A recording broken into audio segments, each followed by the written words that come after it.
Before we begin this podcast, if you or someone you know is in crisis or needs emotional support, there are tools that can help. You can call Talk Suicide Canada at 1-833-456-4566, or you can text 45645. Coming in the fall of 2023 in Canada, you can also call 988, just three numbers. You can also call the Kids Help Phone at 1-800-668-6868. And the Trans Lifeline in Canada is 1-877-330-6366. In the United States, 1-877-565-8860, or call 911. You are not alone, and you do not need to be alone. Welcome to the We Are the ADHD Family podcast. This podcast is meant to chronicle our family's journey with ADHD, autism, and other discoveries along the way. I reach out to advocates, experts, individuals, and other families that want to raise their voices and empower those on their journey. My name is Mark Smeets, and I am passionate about removing barriers for others through creating connections, building on strengths, and practical problem solving. I am married to Siobhan, a father to two wonderful kids, and all of us have ADHD. We want you to feel like you have power and hope. I would like to honor and recognize the traditional and unceded territories of the Katzie, Kwantlen, and Semiahmoo nations, on whose territories I live, work, and play. But that's okay. I'm going to let my ADHD brain take over entirely. Welcome to the first episode of We Are the ADHD Family podcast. My guest today is Patricia Shepherd. She is a Lifeskills navigator and executive functioning coach. Welcome, Patricia. Thank you so much for having me on, Mark. I was so excited when you asked me. I was as well, and I'm really happy that you're my first guest. This is really cool for me. Before we go any further, I just want to do a description for those that are visually impaired. I'm a middle. Actually, Patricia, why don't you go first? I guess I'm considered middle-aged. I am white, and I have shoulder-length hair and blue eyes, and I'm wearing a blue shirt today. Cool. And I am a middle-aged white man wearing a red shirt with a collar. I have short brown/gray hair. And full disclosure, I also have my cat Conan in the room with me. He may not say anything. He may join in, but he is an orange and has white spots and reminds me very much of Garfield. So if he meows, that's the sound you're hearing. Okay, so can you tell me a bit about yourself? Or tell our listeners a bit about yourself. Yeah, I can actually. So I've been working in this field for a long time. I started at 16. I was part of the inaugural year of Surrey Parks and Rec, their integration program. And it was not well thought out, shall we say. They threw a bunch of teenagers in as one-on-ones for kids that probably should have had trained facilitators with them. But we muddled through. And it gave me kind of a little bit of insight into what goes on into programming or what doesn't go on into programming. And so when I started kind of working in the field in my early 20s, I worked in what would have been considered a mini institution to start with 24 residents. And then I moved on to the group home that I worked at for over 20 years. And then I did one-on-one for 10 years with one young man. And then I accidentally started my own business. When I got laid off from that job because they moved away, I wasn't going to do this work anymore. I was tired. I was just like, I just want a job where I can go to work and not just do my work and not be emotionally involved in my work. And then people started asking me, hey, could you just come and work just until you find something else? Could you work with my son?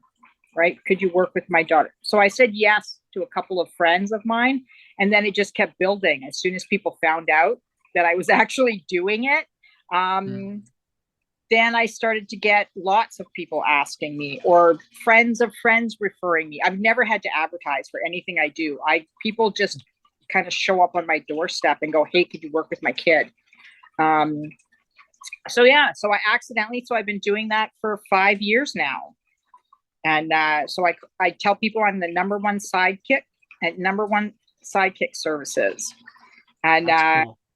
yeah, and I technically, if I have to invoice people, I have to put down behavior interventionist, but that is not really what I am. I am a life skills navigator, and I lend kids my life skills until we can get theirs put in place. That's what I do. Ooh, I like that. I want to write this down. And full disclosure, I take notes. With the way that my working memory is I will either write something out or type it out. And since I'm at the computer, I'm gonna do that. But I do absolutely love that. Did you?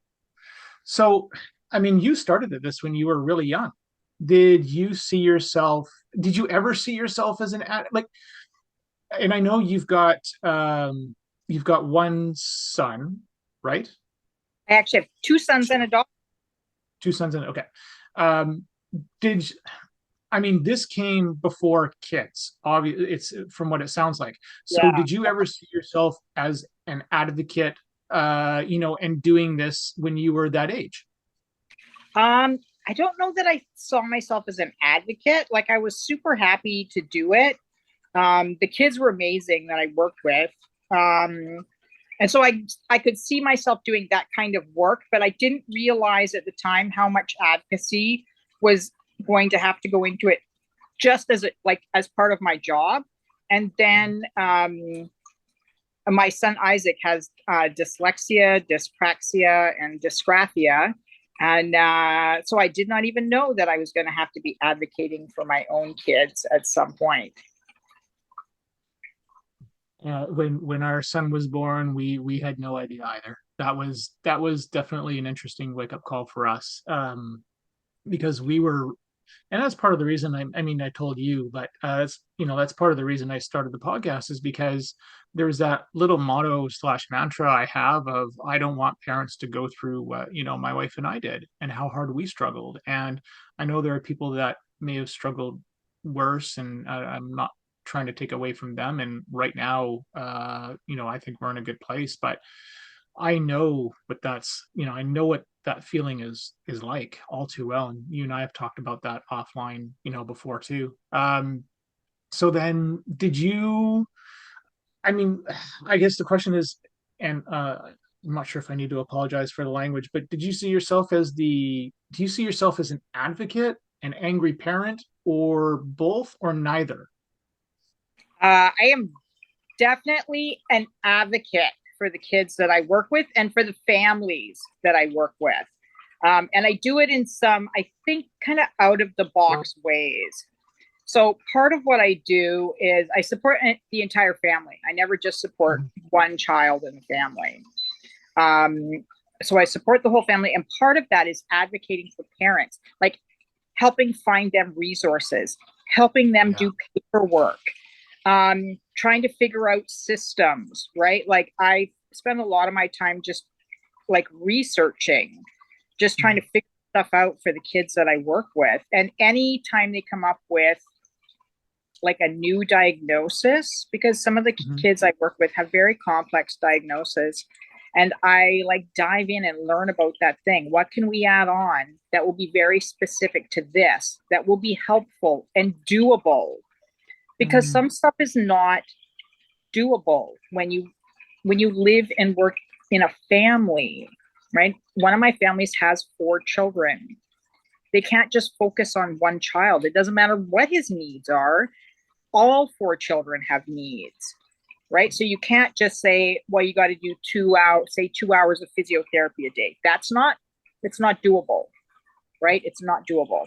So you got to figure out different ways of doing stuff. And different ways, I really find with the kids I work with, they're tired of programs. They're tired of learning breathing exercises. They're tired of doing occupational or physiotherapy things that are boring, or speech therapy things that are boring and not fun. So my job is to figure out how to do those things so that that's not what it looks like. Because it doesn't, none of that stuff has to be boring, and yet we make it boring. Yep. Yeah. Yeah, we do. I was thinking about my son's DCD, and because I'm pretty sure it's DCD, because he had such a struggle with his fine motor skills. Um, one of the ways that, instead of saying, let's go work on our writing, which he's going to do at school anyways, one of the things that we would end up doing is, we'll play video games, and he'll play on his Nintendo, and I'll play on the PC, and we've got the Minecraft thing going on too, but we'll play Fortnite together. And that kind of quick reaction, I find, has helped him with his writing, along with the practice that he'll do at school and so forth. And I think that's, Yeah. I think it's been I think that's been a good factor for him in improving those skills. Because I remember back last year, he could not stay in the lines for any of the stuff, and the stuff that he did, and he was, I mean, certainly, far behind. But now it's like, wow, he's come such a long way in such a short period of time. So I think things like that are crucial. Out of curiosity, so how do you define advocate, the word? Somebody that's willing to push back. Somebody that's willing to push back against the system. Because the systems that are in place around all sorts of things, not just around this, like even in general, the school system is not actually set up to accommodate parents or students or even teachers particularly. So you need people that are so there's a kind of two-pronged thing here. You need people that are willing to push back, to stand up and say, this is not right, to be that loud voice. And you need people that can be within the system and work within the system and try to change things within the system. Okay, that's not me. I'm not the work within the system person. I'm the loud pushback person. And I think you need both of them if we're going to actually the system, right? Because as soon as I come up against the system with my best ninja moves, they're blocking them, right? They don't always want to work with me because it's change, and it usually doesn't make their job easier. What I want them to do for the kids I work with does not make their job easier. And I've not figured out a way to make it so that their job is actually easier, because I would if I could. It's my job to advocate for individual children, right? To try to get their needs met. The people within the system, they're trying to advocate for all the children in the system. And there's a place for both of those things, right? I think we need both of those things going on, or the system is never going to change. Yeah.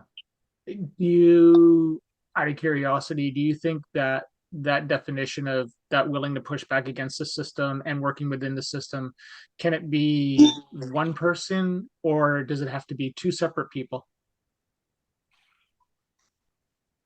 That's a good question. I think for me, because I don't work well within the system, right? Like that is why I don't. That's why I have my own business, because I don't work well within the system. I am very good at pushing back against the system, and I do it nicely. I'm never like rude or right. It's not like that kind of pushback. But I am pushy about it. Like around when we talk about words matter, I'm insistent when I'm in meetings that we replace the word accommodations with tools.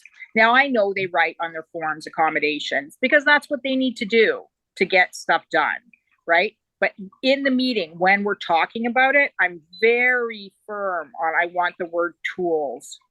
And when I write reports, I write tools. I don't write accommodations.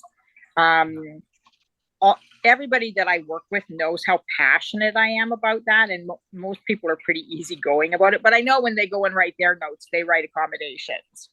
Yeah. Yeah.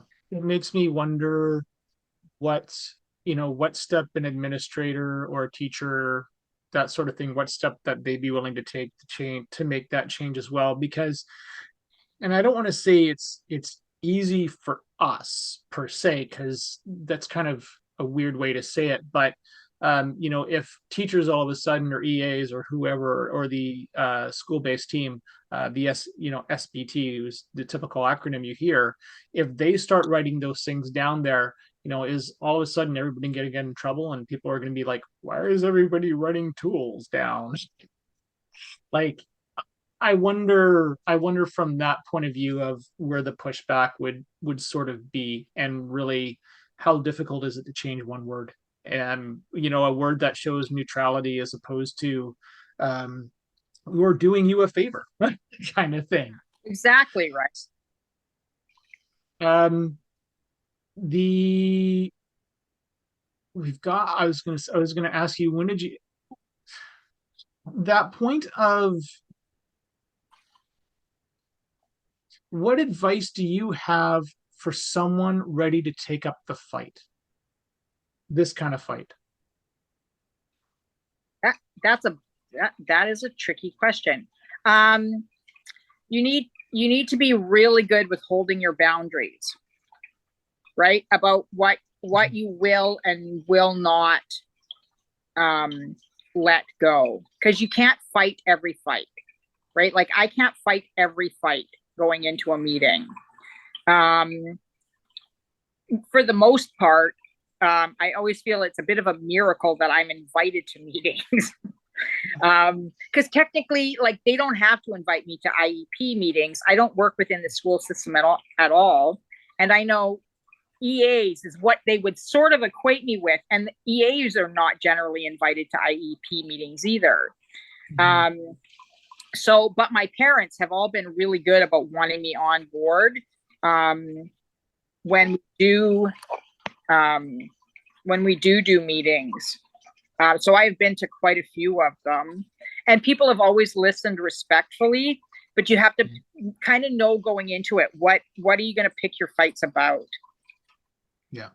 Right. Like, and you can only ever get like a couple of points in there, right? Like you can't fight the whole thing all at once. So I generally pick what are the most important things to my families, right? I talk with my families beforehand. What are the most important things to you? What do you want? And then I always give them my best suggestions. If they ask, they hardly ever follow them, because how I work is very much outside the box that they're used to. So they often don't put much credence in my stuff, even though it works really well. Yeah. Well, and it's interesting because I think the other aspect to this is, and this might have been a question I sent you already, and just to be, fully transparent for anybody that's listening, is that like Patricia's seen a bunch of the questions that I've asked for, and she's helped me cultivate quite a few of them, and they're awesome.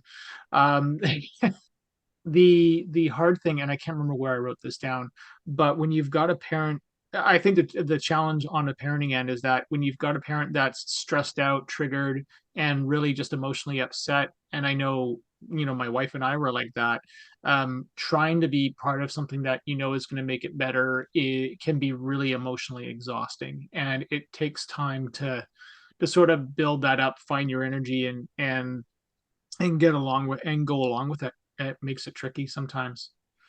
Um, speak speak to the young person who just found out they are ADHD or they're autistic. What advice would you have for them? Take some time, step back and take some time. And I think look and see how you see that diagnosis fits on you, because they always say that if you've met one person with autism, you've met one person with autism. So you're not going to fit every single thing in ADHD or autism. Find how it fits for you, and then celebrate that you know more about yourself now, because that's all a diagnosis is. If I could get away with never actually diagnosing kids, that we could just look at this is what they need help with. This is what we're going to do. And it shouldn't matter about the diagnosis, right? And it does all too much. You can't get, even if you have the exact same set of problems, but you don't have a diagnosis, you don't get any funding, you don't get any help. And not that there's not a ton of funding and help anyways, but right, what little there is, if you don't have a diagnosis. So I will tell them, look, like there's going to be this set of funding and that will help you get services. And then you just can read up on it and figure out what fits you and what doesn't fit you, right? So it's helpful in knowing yourself. It's helpful in helping to decide what kinds of things that might help you. I only got diagnosed with ADHD in the past year. I'm 57 years old. That's funny because that was me that was me at 47 last year. And and my wife, for that matter, just a couple of weeks ago at 44. Like, finally, things for me at least, they a lot of it fell into place, thankfully. But I like what you're saying about that, and I wish the system was like that. I wish things were that, I guess, transparent. What somebody actually needs to be successful. Here's the tool. Go run with that. But instead, we're fighting over, we fight over funding and things like that, and that makes it really tough. Thank you for listening to the We Are the ADHD Family podcast. If you want to be a guest on the podcast or know someone who would make a great guest, my contact information is in the show notes. This podcast is open to everyone. You don't need to be an expert, just passionate and want to see change.